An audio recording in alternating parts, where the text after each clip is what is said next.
Local productions seen on Delta College Public Media are made possible with support from viewers like you. Thank you.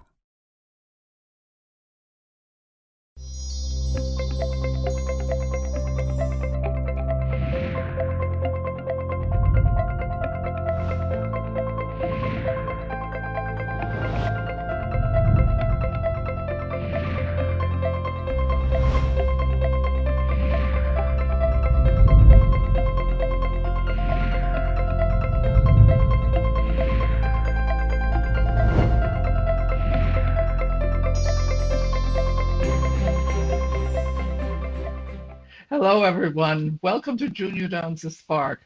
I'm Junia Doan, and thank you for joining us. My guest today is Sarah Franco, CEO of JAFCO, Jewish Adoption and Family Care Options. Welcome, Sarah. So, Sarah, tell us something about JAFCO. Well, JAFCO stands for Jewish Adoption and Family Care Options, and we are an agency that's dedicated to caring for children who've experienced child abuse and neglect, and also children who have developmental disabilities, and also children who have undergone trauma, specifically the trauma of a mass shooting. And what modalities have you discovered that help better? So we use a trauma-informed care approach to treating our children and families that we work with. And trauma-informed care is an approach that has an underlying assumption that all of us, you and I included, have undergone trauma in our lives. And everyone we meet has undergone some type of trauma, of course, to various levels. But the important thing for us to know is that when we're dealing with people, that we need to have that assumption, and therefore everything that we do is based on that. And so we never ask the question, even if someone has a behavior that might be self-destructive, maybe they abuse drugs, maybe they're aggressive, maybe their communication style is not as kind as it could be. But we never ask people what's wrong with you.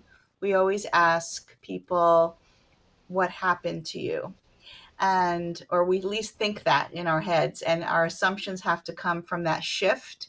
And when you make that shift, the end result is a kinder, more respectful approach in communicating and dealing with people. And so our entire agency is trauma informed, from our clinical director all the way down to the maintenance person, and everybody that interacts with our families when they come on our campus, or any interaction we have, is very, very respectful.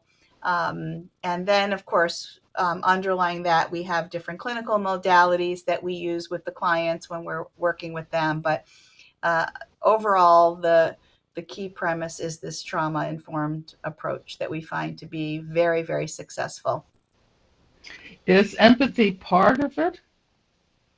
Well, definitely empathy for the trauma, empathy for the human being. All of our communication is person-centered. So we don't work with somebody, for example, we would never say that somebody is a drug addict.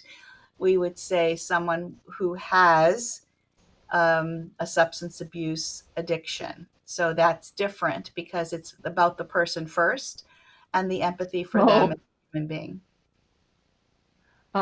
Give me a few other examples of better ways of describing things from a clinical point of view. Yes, so from a person-centered approach is really takes care of probably 90% of it, because we always talk about the person first. We never use what's happened to them as an adjective, right? So we work with children with autism, not autistic children.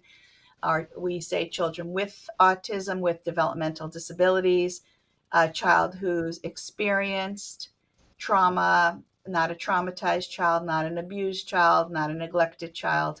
And the same with our families, with the parents that we deal with.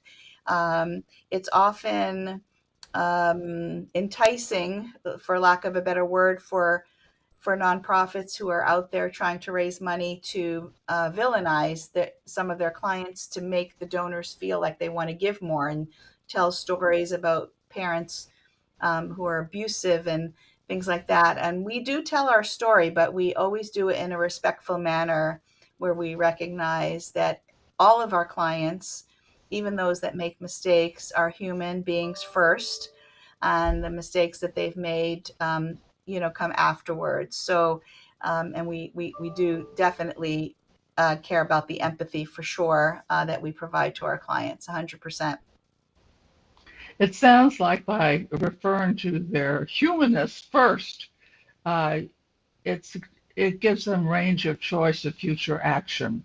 So when you say 100%. it's not a drug addict, he's someone with a drug issue, it may be Exactly. next year, it'll be a love of dogs. So you taught me something. I will watch for what I hear, the way people describe things. And the language that we use is constantly changing, even as clinicians. Um, we used to use something called a trigger. So a trigger is something that reminds you of a trauma, and we used to use that word all the time. But now that our country is plagued with all of these mass shootings, the word trigger is a trigger. So now we switch that and we call it activators. So, for example, July 4th, when we have fireworks, if you've been involved in a mass shooting, a fireworks display could trigger memories of the mass shooting. But then, of course, the word trigger has a shooting connotation. So now we say that the fireworks could be an activator for you and your trauma. And we are constantly working on having our language reflect more Hmm. carefully what we want. So it's a lot to keep up with, but it's really Yeah. important that we're always looking for better ways to communicate. Did the Jewish people who were able to come through the concentration camps during World War II and then establish a life here, were they ever studied about what helped them or didn't help them? I hear that some of them wouldn't even tell their children. But how did they adapt, or the range of adaptation? Maybe they didn't adapt Yeah. to Well, safer circumstances. yeah, I think there's lots of studies that have been done. Of course, the whole concept of therapy in the 40s wasn't really available. There was no therapy. So the coping mechanism at the time was silence, which we now know after trauma that is the worst thing that you can do. And there's an approach called narrative therapy where after a trauma, it's like when somebody's been raped, for example. Um, then the first thing that when you go to the hospital is that everybody that meets you, tell me what happened, tell me again what happened, tell me again. And the more you speak about something that happened to you that was traumatic, the more it goes from being inside of you to outside of you, and therefore more manageable. So I will share with you that as a second generation Holocaust survivor myself, so my family experience was I somehow had a sense that there was Holocaust experience in my family, but I had no information about it until I was 16, actually, because it was never spoken about in my home. And then there were some movies made by Steven Spielberg and others that came out when I was 16. So that was in 1970, the early 70s. And then that opened the door. And then I remember my parents had a group of friends that were also survivors. They would often come to the home to play cards or for dinner. And then all of a sudden, the conversation at the dinner table changed, and everybody was sharing experiences, which was so positive. But up until then, none of that had happened. And they did come up with something called secondary trauma, which is the transference of trauma from one person, one family member to the next generation without that second younger person ever having actually experienced the trauma. So some of my older my older cousins, for example, who were the firstborn, and my brother as well, because they were born right after the trauma, because the survivors, they had lost their families, so they quickly married anybody they could find once they were released from the camps, and they quickly had a baby immediately. And so that baby, they were reeling from grief and trauma, like unimaginable trauma. And here and now there's a baby, and the mother has to bond, and the father, and then there's a relationship that's barely, cemented together. And so what we've seen is that firstborn in that group really absorbed most of the secondary trauma, and then there was a gap between the first and second children, and I came 6 years later, and by that point 6 years had gone by. My parents were healthier, and so I have less of that trauma than I notice in my brother and my older cousin. So it's actually fascinating. And we see it with JAFCO was asked, after the Marjorie Stoneman Douglas shooting 6 years ago, we were asked to run the recovery center, and we see that secondary trauma, not only in the people that were in the school, but the parents and the siblings and community members that were, there in the community that day, but didn't experience it directly, but they're still suffering from trauma. And anytime there's a new shooting in anywhere in the country, it re-traumatizes our families and kids. And so the whole issue of trauma is something that we're still looking to understand. It's a fascinating area, and it's the underlying cause of not only mental health issues, but they've also determined these 13 factors. They're called ACEs. Which stand for Adverse Childhood Experiences, and therapists now will survey you to see if you how many of these ACEs you have in your life, because those are statistically correlated with mental health and physical health issues, including heart attack, cancer, and other serious health related issues. And it's, of course, related to stress. So it's very important to be aware of them, to have treatment for them, have a wellness plan, um, with some good exercise, healthy eating, mindfulness, meditation, all of those things, breath work, learning how to breathe. And those are all really important factors for all of us to be aware of. And also, we need to be aware of our trauma history so that we can know if we're at risk for these things. Going back to your parents, if you don't mind, No. were they depressed or quiet? And were they different after they started telling about their experience to their friends and the friends started talking to them? Hmm. It's a really good question. And of course, I only have my childhood lens. But now that I'm older, much older, and I look back, I would have to say that my parents were exceptionally healthy as compared to my other relatives, who had maybe different experiences or had a different psychological constitution in terms of their resiliency. Which now we know that your resiliency is a characteristic in your personality that has some genetic predetermination, similar to hair color and eye color. And everyone has a different resiliency level that they're born with. Of course, you can strengthen it with therapy and wellness, but I think I was very, very lucky. That way, I had relatives that were super, super quiet and never spoke. So they clearly were suffering from severe PTSD. I had a cousin who shared with me that whenever there was a thunderstorm, she had to go underneath her bed with her mom because her mom would be traumatized by the sound of the thunder, thinking it was gunshots.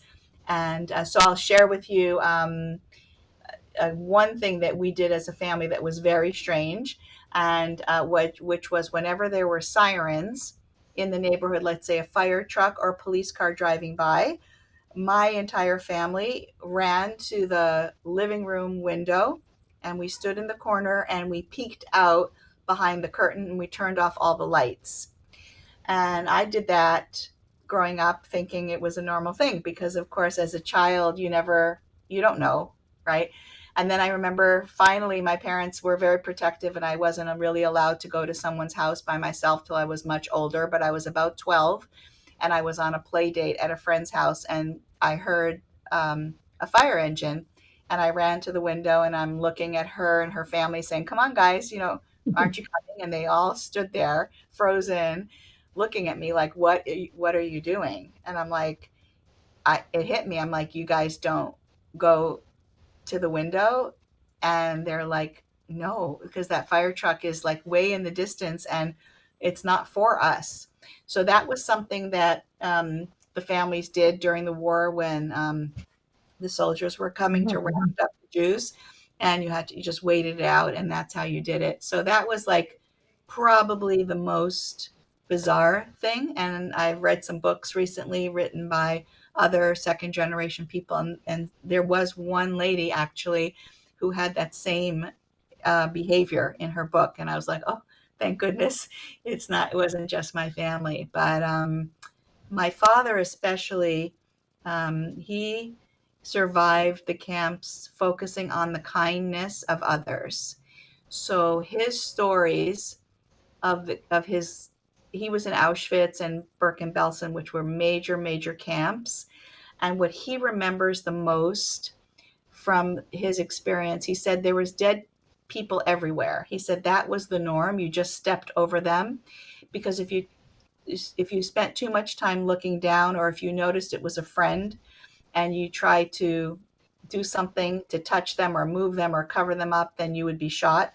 So you learn just to keep walking over the dead bodies. But what he remembered were some of the soldiers, even the Nazi soldiers who were his age, and they were also forced into becoming soldiers. And if they didn't comply, they would have been killed just as much as someone who was Jewish. And they would like sneak him like a piece of bread or some food, when nobody was looking. And so he just went from one kindness to another. And that's really how he survived. And that's really what he remembered of the Holocaust, most, at least in his memory that he would allow. I think he locked up, some of the more traumatic moments in some place that he didn't share. But so I was very lucky to have that. And my father actually lived to the age of 98 and a half. He just died a couple of years ago. And to his last breath, he was a very positive, happy person, loved to be with people and just enjoyed life. And, um, and it's interesting, he had a small collection of certain things that he was deprived of in the camps. One was he loved newspapers because there was a scarcity of access to the news and what was really happening. So he'd have every possible newspaper. He had an obsession with socks because it was really cold and they didn't have socks and they'd be in the snow without, just barely shoes.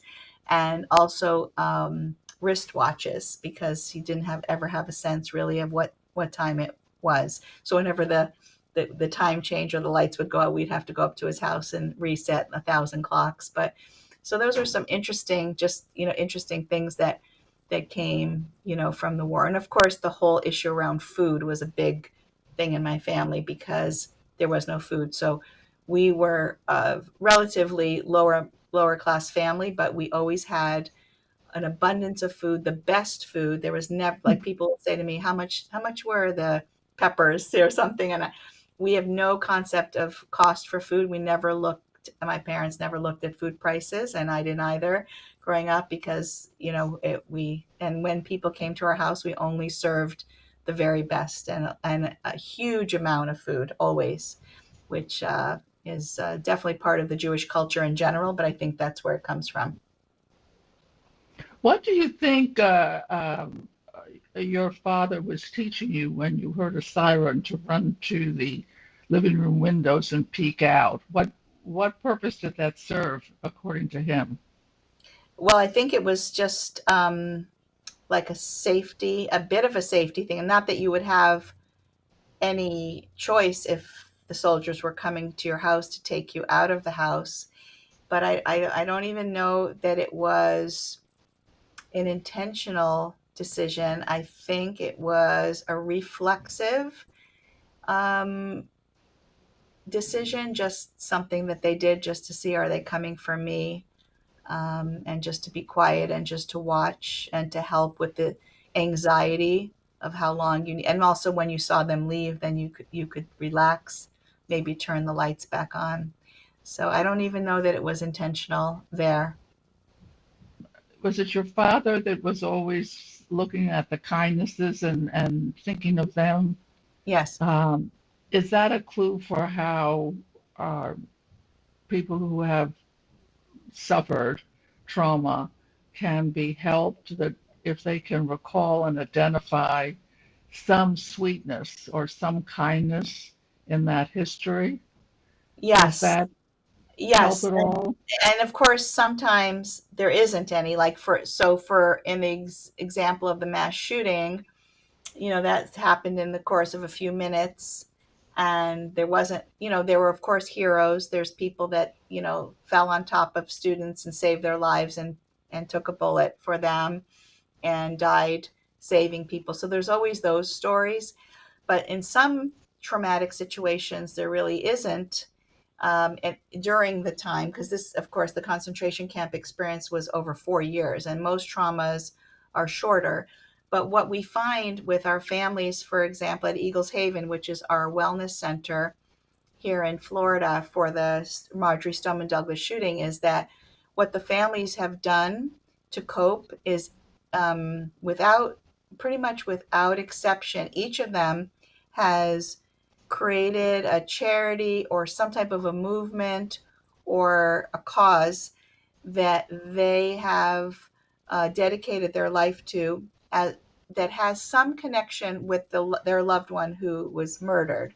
So, for example, Scott Beagle was one of the teachers that saved dozens of students in his classroom, but he himself was killed, and he loved summer camp. So his mom, Linda Schulman, she created a fund. She raises money to send underprivileged kids to camp.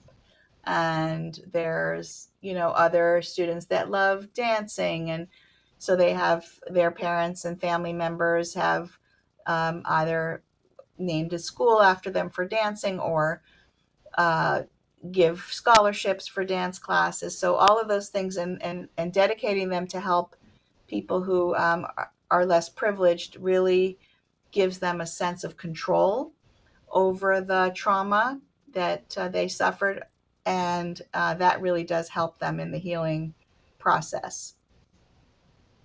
So, if doing something positive or noticing good things that have happened to you ameliorates and helps, is there a possibility in general, following your thesis that everybody has some trauma, is there a possibility of injecting into the general public the attitude of look for, I end every program with saying do something kind for someone you know and someone you don't know, and repeat it going forward.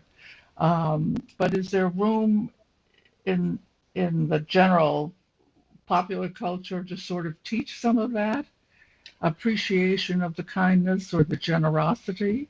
I think yes, for sure. And I think that all of the research on happiness that is being done really points to that. That the only time, when you get like a diamond, somebody can buy you a beautiful diamond necklace, and for a few minutes, you're really happy, maybe a few hours, maybe a few days, but the happiness that comes with material things, it dissipates and it wanes, and it doesn't sustain. And that the only true time that we're happy is during the moments that we're helping others, whether it's directly helping them, volunteering for a charity, donating to a charity, all of those things are associated with the highest levels of happiness. So yeah, I think it definitely does. And people are searching, always searching for the meaning of life and why we're here on this earth. And in Judaism, the meaning of life is described as the ability to repair the world. So we're supposed to leave the world a better place than we found it. And any act of repair, whether it is something that gives meaning to life, and certainly helping other people, there's nothing higher level than that. That when you're helping someone, and it's just really the most important thing that we can do. So for sure, I think that it's really and I think that there's a movement in the world, for people to really focus on that. And and the whole thing with mindfulness is for everybody to focus on being kinder and sending good thoughts to other people, and even people that you don't know, people around the world. There's universal things that all parents share, and all people share. And the kinder we can be, the better, I think, for the world. I think those of us who can and are conscious about it can um, give to the world a little sense of positive. So I compliment people, random people. I know them, I don't know them, they have a hat, whatever. And it also happens to me in New York City, down here, I don't know, Midland occasionally, that it's just putting some positive energy into the world. Because everybody is carrying that trauma or that worry, wherever it is. And to get a Yeah. little bouquet of good words, I think is that momentary connection gives positive energy. But we're still learning. We're still Yes. learning. Right. So thank you for being here. To contact Junia, send her an email at juniadonsthespark@gmail.com. For more information, program schedules, and news about future guests, go to www.juniadonthespark.com. Thank you for joining us. See you next time on Junia Doan's The Spark.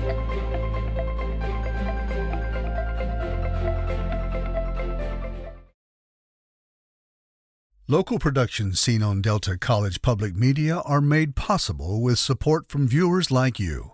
Thank you.